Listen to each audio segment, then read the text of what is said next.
ఈరోజు ఆంధ్రప్రదేశ్ 9వ తరగతి సాంఘిక శాస్త్రం హిస్టరీ పాఠ్య పుస్తకంలో రెండో పాఠానికి సంబంధించిన పరీక్షను చూద్దాం. రెండో పాఠం ఐరోపాలో సామ్యవాదం, రష్యా వైఫల్యం. ఇందులో 83 నుంచి 89వ పేజీ వరకు. ముందుగా నేను ప్రశ్నలు చదువుతున్న, మీరు కూడా ఆన్సర్లు రాయండి. లాస్ట్లో ఆన్సర్లు చూద్దాం. ఎప్పటి నుండి రైతులందరినీ ఉమ్మడి క్షేత్రంలో అంటే కూల్కోజు సాగు చేయమని పార్టీ ఒత్తిడి చేసింది? 1 1919 నుంచి, 2 1909 నుంచి, 3 1939 నుంచి, 4 1929 నుంచి. ఎప్పటి నుంచి రైతులందరినీ ఉమ్మడి క్షేత్రం లేదా కూల్కోజ్ సాగు చేయమని పార్టీ ఒత్తిడి చేసింది? 1 1919 నుంచి, 2 1909 నుంచి, 3 1939 నుంచి, 4 1929 నుంచి. లెనిన్ మరణం తర్వాత పార్టీకి నాయకత్వం వహించిన ఎవరు కఠిన అత్యవసర చర్యలను ప్రవేశపెట్టారు? 1 పుతిన్, 2 స్టాలిన్, 3 జార్, 4 కులక్స్. లెనిన్ మరణం తర్వాత పార్టీకి నాయకత్వం వహించిన ఎవరు కఠిన అత్యవసర చర్యలను ప్రవేశపెట్టారు? 1 పుతిన్, 2 స్టాలిన్, 3 జార్, 4 కులక్స్. ఎప్పటికీ పంటలు సరిగా పండకపోవడంతో సోవియట్ చరిత్రలో అత్యంత దారుణమైన కరువు సంభవించి 4 మిలియన్ల పైగా ప్రజలు మరణించారు. 1 1930-32 నాటికి, 2 1932-33 నాటికి, 3 1930-33 నాటికి, 4 1929-31 నాటికి. ఎప్పటికీ పంటలు సరిగా పండకపోవడంతో సోవియట్ చరిత్రలో అత్యంత దారుణమైన కరువు సంభవించి 4 మిలియన్ల పైగా ప్రజలు మరణించారు. 1 1930-32 నాటికి, 2 1932-33 నాటికి, 3 1930-33 నాటికి, 4 1929-31 నాటికి. ఎప్పటికీ సోవియట్ రష్యాలోని పట్టణాలు ధాన్యం సరఫరాలో తీవ్రమైన సమస్యను ఎదుర్కొంటున్నాయి?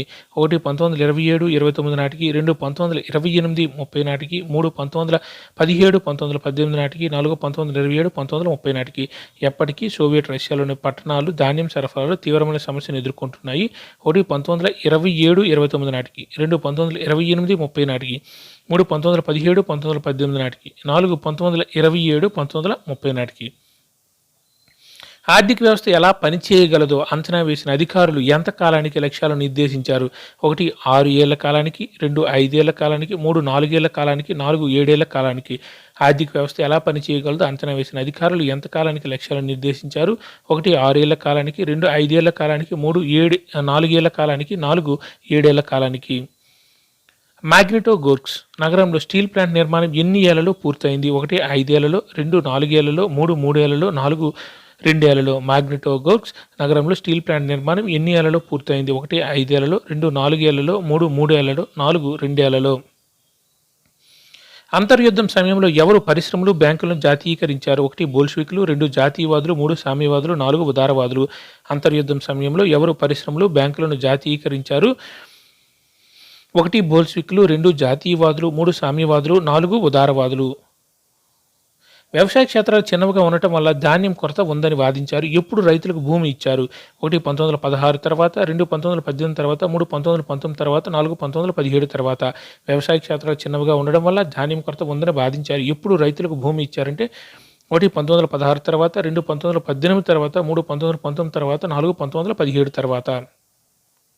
మొదటి ప్రణాళిక కాలం 1 1923-38, 2 1928-32, 3 1927-32, 4 1930-32. మొదటి ప్రణాళిక కాలం 1 1923-38, 2 1928-32, 3 1927-32, 4 1930-32. మెక్సికన్ కమ్యూనిస్ట్ పార్టీ స్థాపకుడు 1 Lenin, 2 MN Roy, 3 Stalin, 4 Bolov. Mexican communist party స్థాపకుడు 1 Lenin, 2 MN Roy, 3 Stalin, 4 Belov. 1929-31 మధ్య పశువుల సంఖ్య ఎంతకి పడిపోయింది? 1 3 1 వంతు, 2 4 1 వంతు, 3 3 2 వంతులు, 4 4 2 వంతులు. 1929-31 మధ్య పశువుల సంఖ్య ఎంతకి పడిపోయింది? 1 3 1 వంతు, 2 4 1 వంతు, 3 3 2 వంతులు, 4 4 2 వంతులు. మొదటి 2 ప్రణాళికల సమయంలో దేనిని వృద్ధిని ప్రోత్సహించడానికి అన్ని ధరలను ప్రభుత్వం నిర్ణయించింది? 1 సైనిక వృద్ధిని, 2 వ్యవసాయ వృద్ధిని, 3 జార్ వృద్ధిని, 4 పారిశ్రామిక వృద్ధిని. మొదటి 2 ప్రణాళికల సమయంలో దేని వృద్ధిని ప్రోత్సహించడానికి అన్ని ధరలను ప్రభుత్వం నిర్ణయించింది? 1 సైనిక వృద్ధిని, 2 వ్యవసాయ వృద్ధిని, 3 జారు వృద్ధిని, 4 పారిశ్రామిక వృద్ధిని. 1929-33 మధ్య చమురు, బొగ్గు, ఉక్కు విషయంలో ఎంత శాతం పెరిగింది? 1 80%, 2 100%, 3 70%, 4 90%. 1929-33 మధ్య చమురు, బొగ్గు, ఉక్కు విషయంలో ఎంత శాతం పెరిగింది? 1 80%, 2 100%, 3 70%, 4 90%. ఒకరిని సొంత దేశం నుండి దూరంగా జీవించేలా బలవంతం చేయడం. 1 బహిష్కరించబడ్డారు, 2 బహిష్కరించారు, 3 సమిష్టితత్వం, 4 స్పెక్యులేషన్. ఒకరిని సొంత దేశం నుండి దూరంగా జీవించేలా బలవంతం చేయడం. 1 బహిష్కరించబడ్డారు, 2 బహిష్కరించారు, 3 సమిష్టితత్వం, 4 స్పెక్యులేషన్. ఒక చోట నివసించకుండా తమ జీవనోపాధి కోసం ఒక ప్రాంతం నుండి మరొక ప్రాంతానికి వెళ్ళే వారి జీవన విధానం. 1 సామ్యవాదం, 2 జాతీయవాదం, 3 సంచారవాదం, 4 సమిష్టితత్వం. ఒక చోట నివసించకుండా తమ జీవనోపాధి కోసం ఒక ప్రాంతం నుండి మరో ప్రాంతానికి వెళ్ళే వారి జీవన విధానం. 1 సామ్యవాదం, 2 జాతీయవాదం, 3 సంచారవాదం, 4 సమిష్టితత్వం. అందరూ ఆన్సర్లు రాసారా? ఓకే, ఇప్పుడు ఆన్సర్లు చూద్దాం.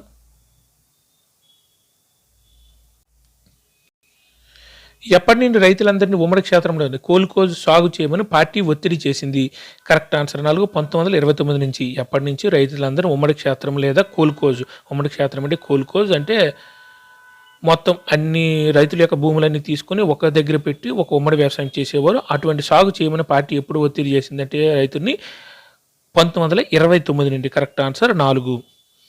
లెనిన్ మరణం తర్వాత పార్టీకి నాయకత్వం వహించిన ఎవరు కఠిన అత్యవసర చర్యలను ప్రవేశపెట్టారు? Correct answer 2 Stalin. లెనిన్ మరణం తర్వాత పార్టీకి నాయకత్వం వహించిన ఎవరు కఠిన అత్యవసర చర్యలను ప్రవేశపెట్టారంటే స్టాలిన్. Correct answer 2. ఎప్పటికీ పంటలు సరిగా పండకపోవడంతో సోవియట్ చరిత్రలో అత్యంత దారుణమైన కరువు సంభవించి 4 మిలియన్ల పైగా ప్రజలు మరణించారు. కరెక్ట్ ఆన్సర్ 3 1933 నాటికి. ఎప్పటికీ పంటలు సరిగా పండకపోవడంతో సోవియట్ చరిత్రలో అత్యంత దారుణమైన కరువు సంభవించి 4 మిలియన్ల పైగా ప్రజలు మరణించారని 1933 నాటికి. Correct answer 3. ఎప్పటికీ సోవియట్ రష్యాలోని పట్టణాలు ధాన్యం సరఫరాలో తీవ్రమైన సమస్యలను ఎదుర్కొంటున్నాయి? కరెక్ట్ ఆన్సర్ 1 1927-29 నాటికి. ఎప్పటికీ సోవియట్ రష్యాలోని పట్టణాలు ధాన్యం సరఫరాలో తీవ్రమైన సమస్యను ఎదుర్కొంటున్నాయంటే కరెక్ట్ ఆన్సర్ 1 1927-29 నాటికి. Correct answer 1. ఆర్థిక వ్యవస్థ ఎలా పని చేయగలదో అంచనా వేసిన అధికారులు ఎంత కాలానికి లక్ష్యాలను నిర్దేశించారు? కరెక్ట్ ఆన్సర్ 2 5 ఏళ్ల కాలానికి. ఆర్థిక వ్యవస్థ ఎలా పని చేయగలదో అంచనా వేసిన అధికారులు ఎంత కాలానికి లక్ష్యాలు నిర్దేశించారంటే 5 ఏళ్ల కాలానికి. Correct answer 2. మాగ్నిటోగోర్స్క్ నగరంలో స్టీల్ ప్లాంట్ నిర్మాణం ఎన్ని ఏళ్లలో పూర్తయింది? కరెక్ట్ ఆన్సర్ 3 ఏళ్లలో. మాగ్నిటోగోర్స్క్ నగరంలో స్టీల్ ప్లాంట్ నిర్మాణం ఎన్ని ఏళ్లలో పూర్తయింది అంటే 3 ఏళ్లలో. Correct answer 3. అంతర్యుద్ధం సమయంలో ఎవరు పరిశ్రమలు బ్యాంకులను జాతీయీకరించారు? Correct answer 1 బోల్షివికులు. అంతర్యుద్ధం సమయంలో ఎవరు పరిశ్రమలు బ్యాంకులను జాతీయీకరించారంటే బోల్షివికులు. Correct answer 1. వ్యవసాయ క్షేత్రాలు చిన్నవిగా ఉండడం వల్ల ధాన్యం కొరత ఉందని వాదించారు. ఎప్పుడు రైతులకు భూమి ఇచ్చారు?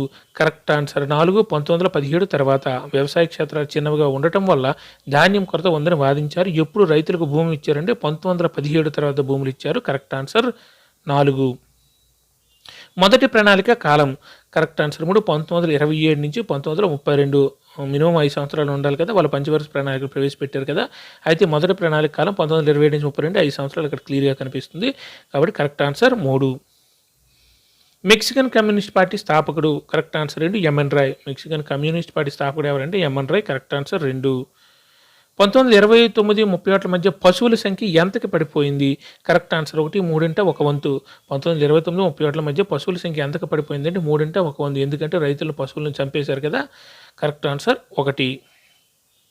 మొదటి 2 ప్రణాళికల సమయంలో దేని వృద్ధిని ప్రోత్సహించడానికి అన్ని ధరలను ప్రభుత్వం నిర్ణయించింది?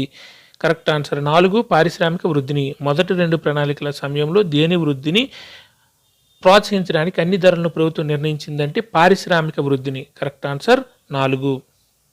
1929-33 మధ్య చమురు, బొగ్గు, ఉక్కు విషయంలో ఎంత శాతం పెరిగిందంటే కరెక్ట్ ఆన్సర్ 100%.